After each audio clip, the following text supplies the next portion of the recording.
It is a medical term. Pag sinabi natin cardio, heart. So, pag sinabi natin pulmo or pulmon, ibig sabihin po lungs. So, resuscitation, ibig sabihin to revive. I-revive natin. Kasi nga, nag-stop po yung pag-beat ng heart natin. So, ngayon, kailan po tayo mag-CPR? Kailan tayo dapat mag-CPR? Siyempre, ang kategory natin dapat pulseless or walang pulso and breathless, walang hininga. Okay, kasi naman nag-stop na po yung pag-beat ng heart natin. Okay, so nag-stop yon, CPR. Okay. Pero bago po tayo mag-CPR, ito po lagi po namin sinasabi so every time na nag-lecture. Kasi kahit po fully equipped ka natin, kasi ito pong skill na to, hindi natin kailangan ng other resources. Sarili lang po natin. Sarili lang po yung kailangan natin. Dapat marunong tayo. Hindi natin kailangan ng ibang mga gamit. Okay? Ito po lagi namin ina-emphasize. Bago kayo mag-engage sa isang procedure, lalong-lalo na pag hindi naman sa bahay ninyo nangyari or outside. Kunyari, napadaan lang kayo dito sa labas, tapos may nakasalubong kayo na biglang inatake or na-assess nyo, kailangan niyang CPR. Huwag agad-agad kayo mag-engage sa isang procedure kung sa tingin nyo hindi safe. So make sure ang unang-una nating i-secure is yung safety. Sa lahat po ng procedure, kahit hindi lang po yan CPR, kailangan safety first. Pag dyan sa kalsada nyo siya nakita, hindi pwedeng basta-basta natin siya i-CPR sa kalsada. Okay? Kasi baka mamaya, may mga padaan-daan dyan na sasakyan. So, hindi po siya magiging safe para sa atin. Unang-una, safety first. And then, kung kamag-anak po natin or sa bahay natin, so wala pong problema yon kung kakilala natin yung pasyente. Pero pag hindi po natin kakilala, if possible, mag-PPE po tayo. Kaso ang problema po, hindi naman po all the time, pag lalabas tayo, may dala tayong gloves, lalo na kayo, hindi na po, ang mask, hindi na tayo nagpa-mask, di ba? Pero, in case lang for protection, kailangan may PPE tayo. Meron po kasi dalawang CPR. Yung pinaka-standard, yung 30:2 po.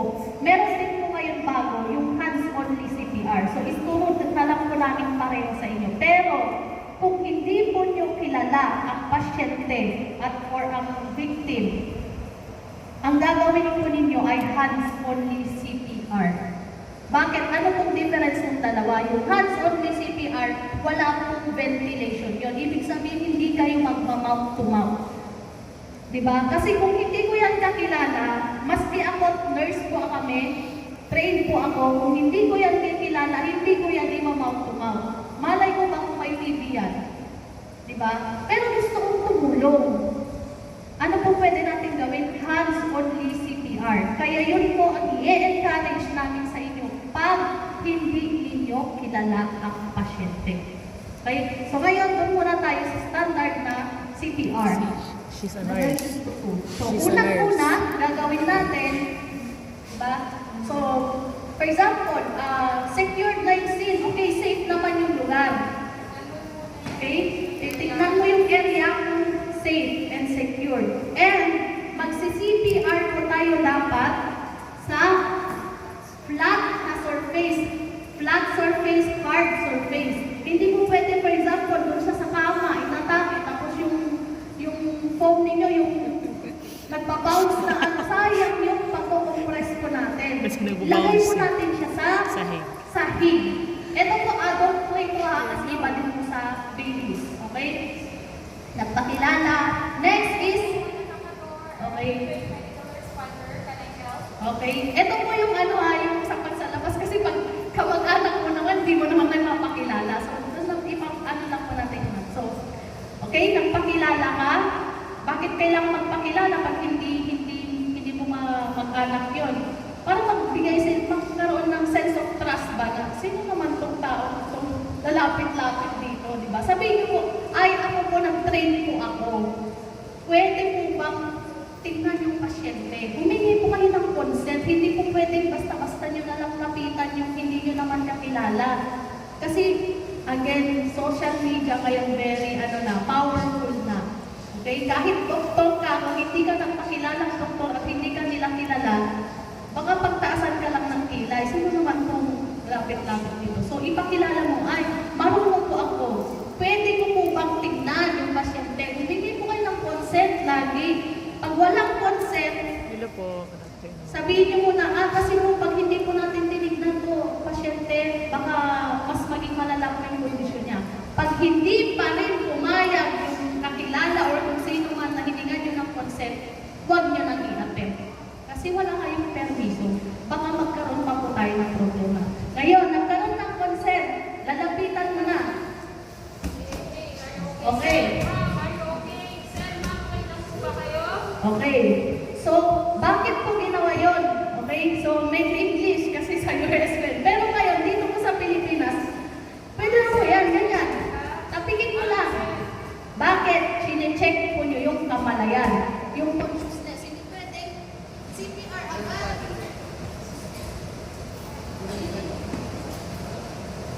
Hindi po pwede.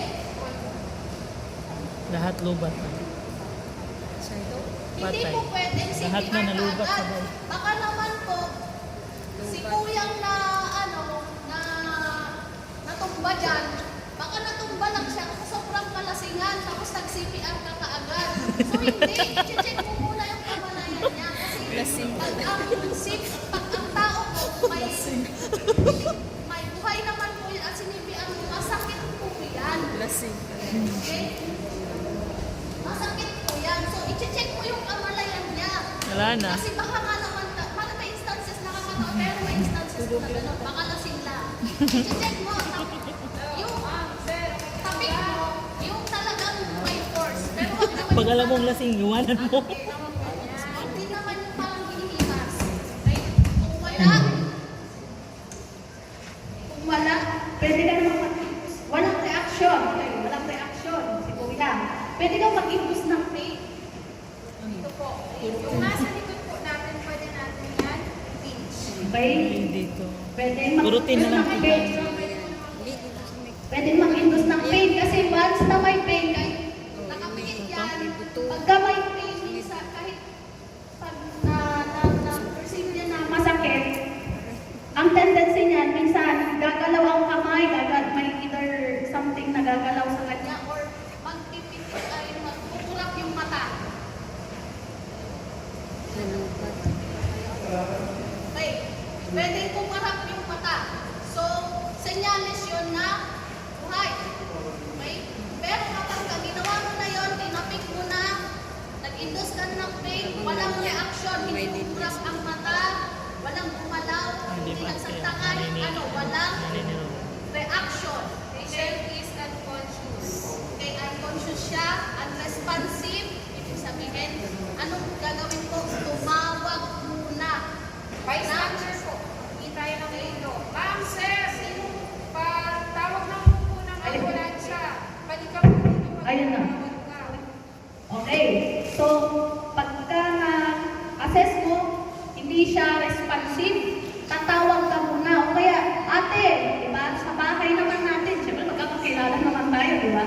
Te, tawagan mo nga ang lifeline. Kaya, tawagan mo bumbero kasi nagre-responde naman po kami sa ganyan. Diba? Tumawag ka sa bumbero. Why? Bakit kailangan tumawag muna bago mo gagawin? Kasi, kaya po kailangan tumawag muna. Kasi, habang papunta pa lang ang EMS or yung magre-responde, nakakapag-CPR ka na. So, meron ka nang ina-anticipate na papunta sa'yo. So, yung mga nagmamarites dyan sa kalsada, i-utilize nyo, bigyan sila ng purpose. So, kaya sabi nyo, hindi mo pwede, sabi mo, kuya, patawag ng ambulansya. Maging specific kayo kasi baka mamaya sa sobrang daming lalaki ko, doon, walang nag-initiate. Kaya sabi mo, kuyang kalbo. Di ba? Kalbo na naka-brown. So, maging specific ka kung sino yung inutusan mo. Mas maganda po kung may mga standby na mga security personnel natin kasi automatic sila na po yung ano. Pero in case na wala, utusan niyo po yung mga nakamalitas dyan. Okay? So ngayon, nakapagtawag ka na. Okay? Tumawag ka na. Okay? So, PR na tayo. check mo muna kung ang pulso ba niya ay meron. Kasi again, sabi ko nga po kanina, ang dapat na kategory natin o criteria natin para mag-CPR ay dapat walang pulso at walang hininga. So, paano natin malalaman na walang pulso at walang hininga? Siyempre, i-check po natin. Check for pulse. Yan. Pag adult, meron po tayong tinatawag. Sige po, i-try po ninyo kasi meron po kayo yan. Ang gagamitin po natin ay index at middle finger. Wag na wag gagamitin ang thumb. Bakit? Ito. Ang tendency, baka pulso nyo yung nakakapali nyo. Slide nyo po dyan. Dito po, oh. Yan, meron po yan sa inyo. Kapain nyo po, kabilaan po yan. Hindi po pwedeng dalawa. Ay, hindi po pwedeng isa lang. Kabilaan po yan. Okay?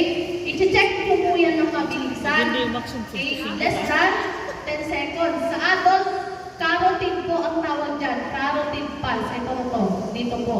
Okay? Baka po mamaya, i-check nyo po mabuti ha. Baka mamaya, iba naman po yung pinagpwestuhan ninyo. Wala po, pag dito po, ay wala talaga kayong makikita dyan. May slide nyo po konti dito. Ayan. Kapain nyo po, kabilaan, para alam ninyo kung saan nyo pwesto yung kamay. And, eto po, pansinin nyo po yung pwesto niya. Nandito siya, ang pinaglagyan niya ng kamay niya dito sa malapit sa kanya. Huwag po tayo dito sa kabila kasi minsan, lalo na pag may mga nagla-live, akala nila sinasakal natin. Dito tayo. So, para maiwasan po natin, dito na lang tayo para safe po tayo. Yan.